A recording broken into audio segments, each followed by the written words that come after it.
And it gets... That's a challenge, isn't it? It's kind of a Holy challenge. It feels Toledo. so bad for that little shaver. She cries and cries, and she can't help it. But when she's happy, it kind of makes it all worthwhile, doesn't it? You know, I was going to say to you, but I'll tell the audience as well.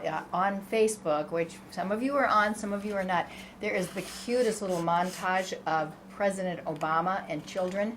I pictured there's 30 pictures, and he is beaming in every one. So like you said, it kind of warms your heart. Take a look at these pictures. It'll warm your heart. I will. Oh, but now that was political. Are you No, if implying it was any president, I would he's say our it. president? Well, whether I he's know, whether you're a exactly. Republican or a Democrat, It's our a president. person, it's a man and children, and it's quite adorable. Regardless of who he is, it's really endearing pictures. That's really neat. So, Well, you're fortunate, Joni, in your practice you see lots of kids. It seems do. like your entire life you have really you're sort of like the Mother Teresa of taking care of babies. I have That's what she was, a always little kid. been involved.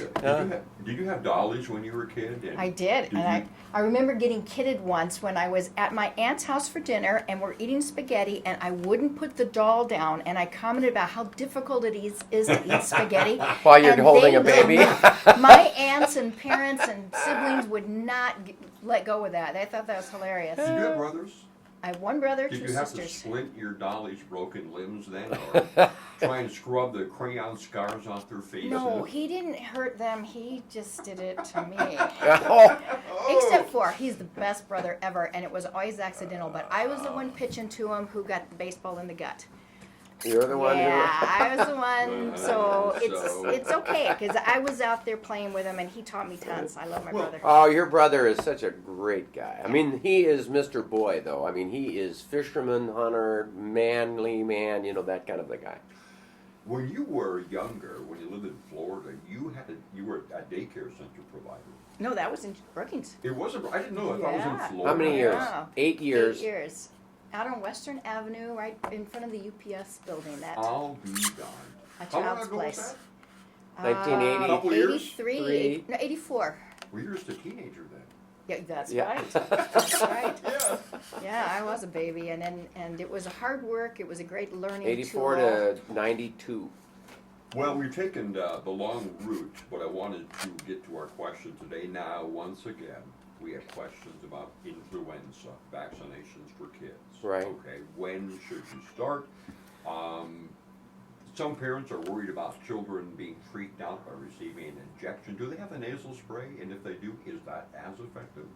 It is as effective, but you can't use it until the child is old enough to understand how to use that. And I want to say, too, I don't give those as much as the other staff nurses, but I want to say 2 and older because the child has to hold still and understand how to receive that.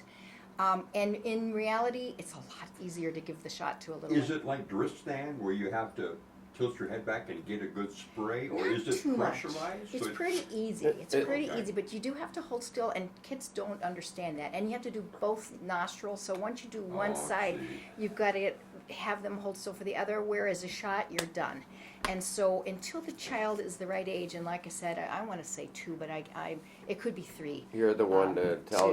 Before they can do the I, nasal spray. I have no idea the right We answer do to that. recommend that they start receiving their flu shots at age 6 months.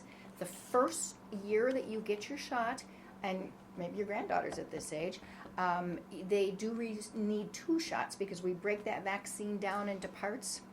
And so we get a half a dose, and then a month later we give the other half a dose. So it's interesting. Here's a quiz question, Bob.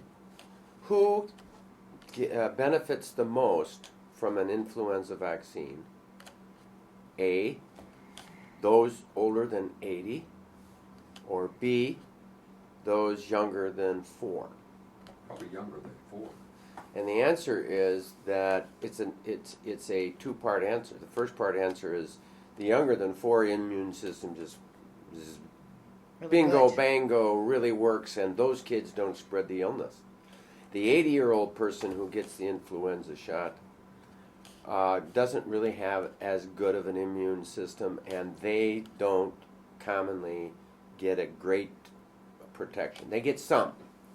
But the answer is that the influenza shot that's given to those kids are most benefited by those who are 80 and older. It protects So the they don't grandparents. spread It- That's exactly it. You think about it, the illness is spread by the kids. They say, for example, pneumovax, New England Journal of Medicine article maybe 3 years ago showed some, 100,000, 500,000, I can't remember what the number is, adults over 70 have been saved by the Prevnar anti-pneumonia vaccine that was given to the kids.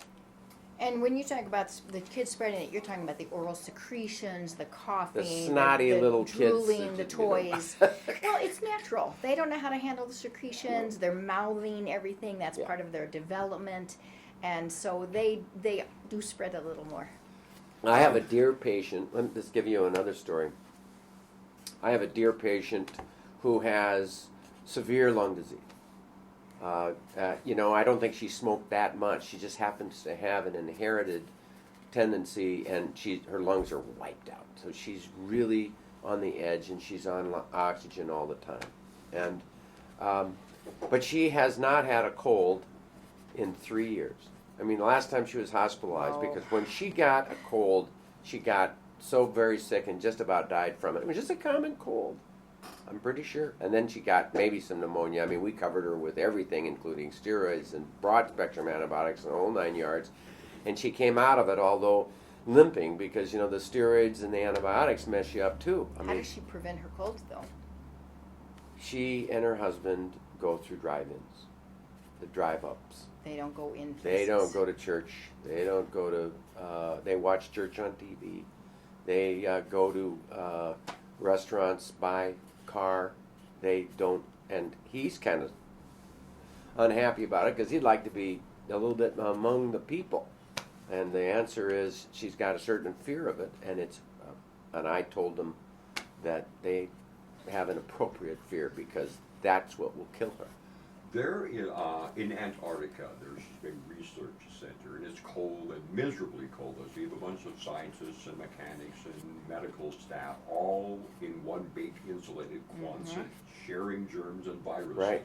So they thought this would be an ideal petri dish situation Right. to experiment about respiratory colds and how they're transmitted. So somebody showed up with a cold. They were secluded. People that went in had any contact with them of any kind followed a protocol like you would with for Ebola actually.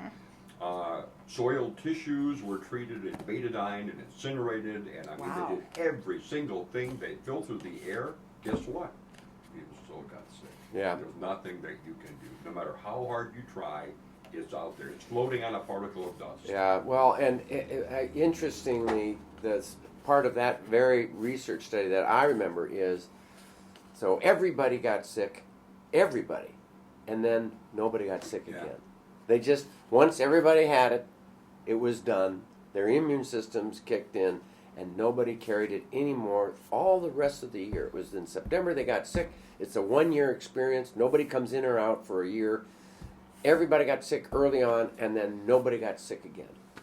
I have also to ask you a question, personal, about my mother-in-law who is 82. Yes. And we can do that now, or we can do it after the break, whatever you want to Let's do. do the break, and then we'll ask about your mother-in-law. Free medical advice for my mother-in-law who's listening in this morning. Oh. Hi, Mom! Stay tuned, Prairie Doc Radio will return right after this.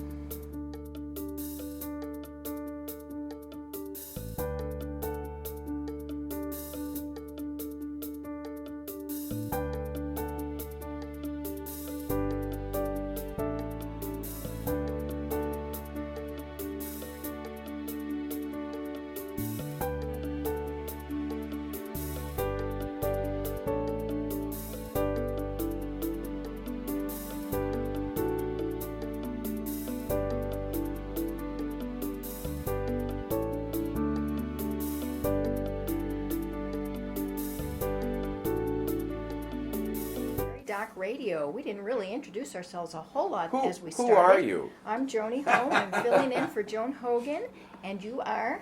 Rick Holm, and I'm an internist from Brookings. All right. And who are you? I wish I knew. We're going to take Bob's question, and then we do have a caller question I want to get to before we Go throw any away further. our time. Okay. Bob. My question. My mother-in-law, Dorothy, who lives in Bismarck, is in her 80s, about mid-80s. and she has had 2 siblings that have passed away from colon cancer. Ooh. She would like to have a colonoscopy. It's been a long time since she's had one. And I don't know, for whatever the reason, I don't think that she has any symptoms or signs that would go wrong with colorectal cancer, but it's just one thing. Maybe she saw something on TV and it got her to thinking. Yeah. I told her, no, my friend Dr. Holmes said that when you're in your 80s, it's probably not called for, because even if you have colon cancer, chances are you'll die of old age before it kills you. Yeah. How accurate was that? Well, okay. So there are 3 kinds of colonoscopies, indications for colonoscopy. One is a diagnostic. They present with blood in their stool, they have a change in their bowel habits, there's some abdominal pain.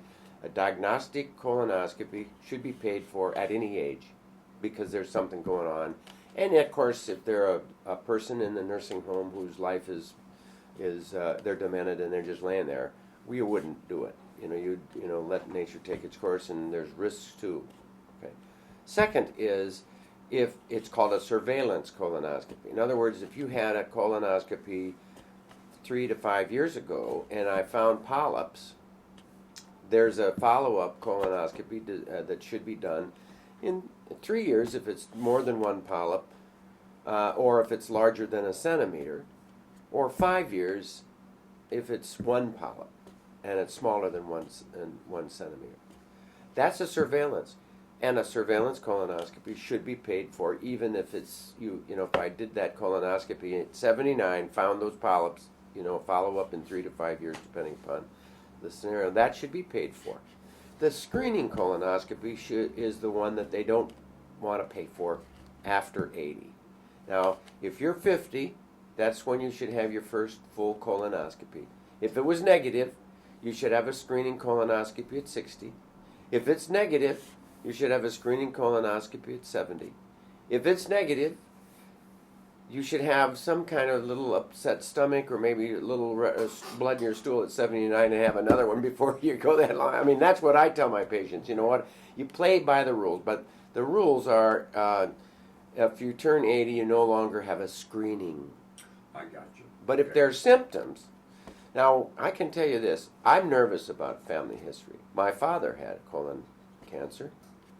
I've had polyps in previous colonoscopies. My next colonoscopy will be in 5 to 10 years from my last one because it was negative, but I had polyps the time before and polyps the time before that. Your father had a colonoscopy, did he not? An interesting story about my father is that he presented to my office, in maybe 1985, and he was having gut problems and belly pain and so on and so forth. And I was doing flexible sigmoidoscopies at the time, which went all the way up to through the sigmoid and all the way up to the splenic flexure and around the corner. If I could, I did it as good as it, but I couldn't go any further because it was short. It's a short scope, and his was negative.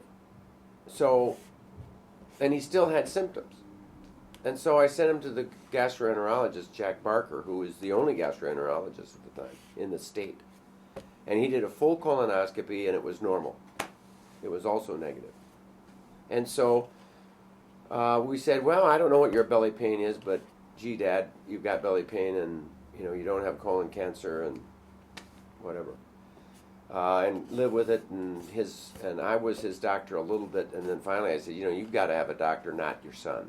You know what I mean? So he got a different doctor. And then 3 years later, he was in Arizona with my mother, and he called me and he said, there's frank blood in the stool. I've never looked. Maybe I had it before. I haven't been looking at it. I said, you need to have a colonoscopy right now, and he did, and there was a colon cancer, and it's what killed him. It took about 2 years, I think, a year. And so, thank God I had Jack Barker do a colonoscopy following mine, or I would be living with the guilt of missing a polyp or missing a cancer. But Barker did too, if it was there. No, I don't think it was there. No. Do the polyps ever grow on the outside of the intestine as opposed to the inside? No. But there are, and could there be cancers that you can't see on the colonoscopy? Yes. Do you see every polyp? The studies show that you get 90 or 95%. And the studies show that the better the better colonoscopy is done by who takes the longest time looking. So it doesn't matter how many letters you have behind your name. What matters is how long you look and how careful you are. So I justified it. I'm not a gastroenterologist, and a lot of my training, I did training at places, but a lot of my training was doing flexible sigmoidoscopies and then expanding it to the full scope. And so I have to say that I've had a lifetime of doing colonoscopies, and I'm happy that I did them, and I measured the time it takes me, and I'm careful. I've had a percentage of people who've had ruptured colons from the procedure. There should be 3 out of 1,000 or 2 out of 1,000, and I've had less than that, but I've had them. There is a risk to having colonoscopy, even if you don't pluck polyps, but mostly it's from plucking polyps. Does it result in a fatality then, if there's a rupture? No, actually, right now they just go to surgery, and they resect part of the colon that was plucked and was leaking, and then they have a day or 2 in the hospital. I had one guy who had a week in the hospital because he just had a hard time, and so nothing is easy, nothing is perfect, and nothing goes perfectly every time. So that we have to realize that's part of the risk of anything. But I also feel good in my mind that this guy got his colon cancer or pre-cancer removed, and he's alive and kicking, and I see him in my office regularly. So there you go. But I think Joni we wants should take a second break, Okay. and then we will come right back to the question. And Okay. all right, we'll be right back. This is Prairie Doc Radio. Call us with your questions, 692-1430.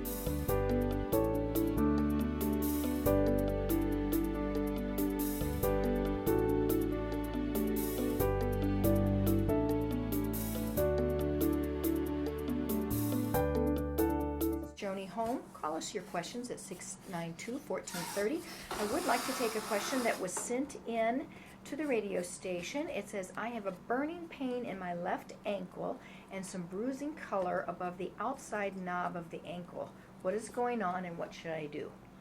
So the outside knob of the ankle, the malleolus, is been bruised. She hit it. She bumped it.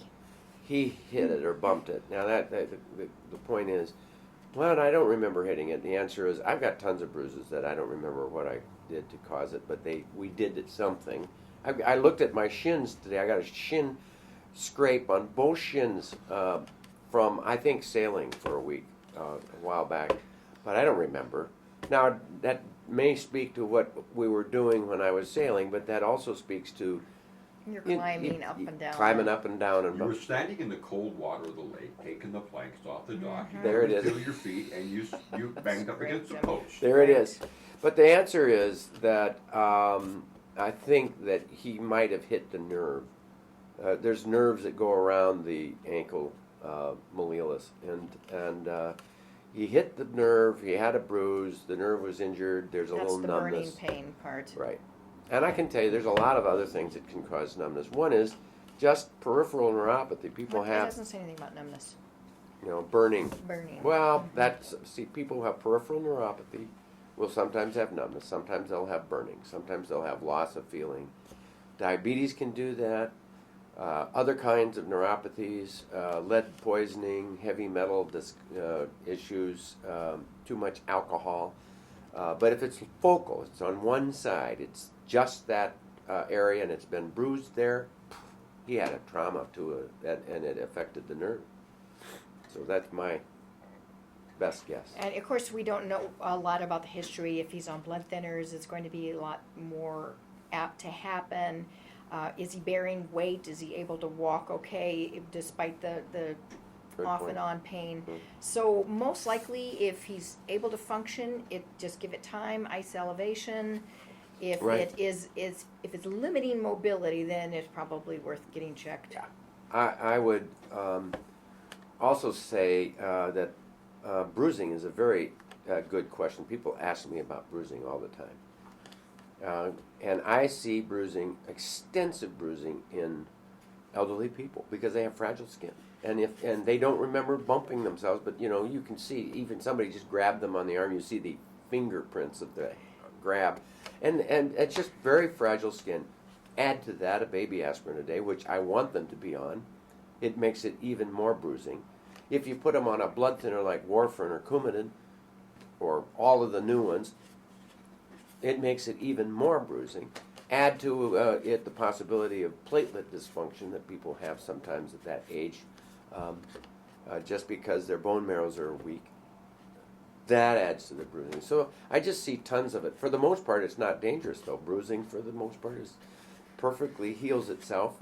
It's just the blood, it leaks outside into the tissue. That's a bruise. Sometimes you'll get rust as left over after a bruise. It's a brown color that just stays because think what hemoglobin is it's iron complexes that holds on to oxygen like a jaw that clamps on the oxygen, carries it to the certain spot, and for a long explanation reason, it lets go of it at the tissue level and then grabs it again in the lung level. So when the muscle strength goes down, the vessels are right there close to That's the it. skin. That's another point. Yeah, the muscles and go. it's easy to break down. It also speaks to the strength issue, and we can talk about exercise, which we have to do. We every haven't. week. We do have to talk Well, about it. because if you, I was talking about Dr. Hibbard this morning, who has been on the TV show. He is a great advocate of treating your body as a temple. And so thinking about as you are aging, take care of it, build your strength, try to prevent the falls, work on the balance exercises, because sometimes as elderly people, we don't have as good a balance. And so those bruises are going to happen more naturally because we bump into things more. Right, and that leads to the question of what can we do as an elderly person or a younger person at that, anyway, to help our balance. Bob, what do you think is the most important thing to prevent balance problems? Golly sakes. Well, be healthy, exercise, eat correctly, don't be Muscle too heavy. strength. Yeah. Well, and they show that it is weakness from muscle weakness that is the biggest factor, and the biggest preventative for balance problems is to strengthen. So, I mean, it's not even, that's the reason why we should do more than just aerobic exercise. We should do some things like weightlifting and sorts of things. Some resistance. Mm-hmm. Have you lifted weights today yet, Joni? I was at cardiac rehab this morning, and because I'm rehabbing an arm, I did What? have a fall. Yes, I had a fall. I tore something in my arm. So I'm using elastic bands, and so I did take the heavier elastic bands, and I did both arms at cardiac rehab this morning. And I did my weights this morning. I got a little weight machine in our laundry room. I did my weights this morning. November has been designated as National Diabetes Awareness Month. And Oh. so we're going to be talking to various healthcare providers and nurses and opticians across the Great. area this month. I wanted to ask you, Joni, as a pediatric nurse, what's the youngest age you have ever seen someone with diabetes? 18 months. Isn't that incredible? It So was was really that a tough. congenital condition then? No, we don't know why. Probably a 18. viral. Right. That was a tough one, and that child is doing great. He has learned how to deal with his diabetes. Well, I've seen him grow up. He's how old now? Teenager. I On can't say insulin. for sure. On insulin. Doing Does great. great. Parents are super involved and understand how to deal with it, and he's learning how. But talk about a life-changing experience yeah. when that occurs. So it's interesting. Let's talk about the causes. I really there's one experience that brings to me the most likely source of diabetes, and the story is, and we're almost out of time, is that identical twins, if you have identical twins and one comes down with type 1 juvenile onset diabetes mellitus, there is a 50% chance that that other identical twin will come down with it in the next year. But if you don't come down with it in the next year, then you're back to the same risk of diabetes mellitus that you would have had you not an identical twin with it. And so the point is they think that's indirect evidence to suggest it's some weird infection that And brings not it genetic. on. And not so much genetic. It could be a genetics, your predisposition, but then the viral infection comes in and makes your body think that it's a pancreas.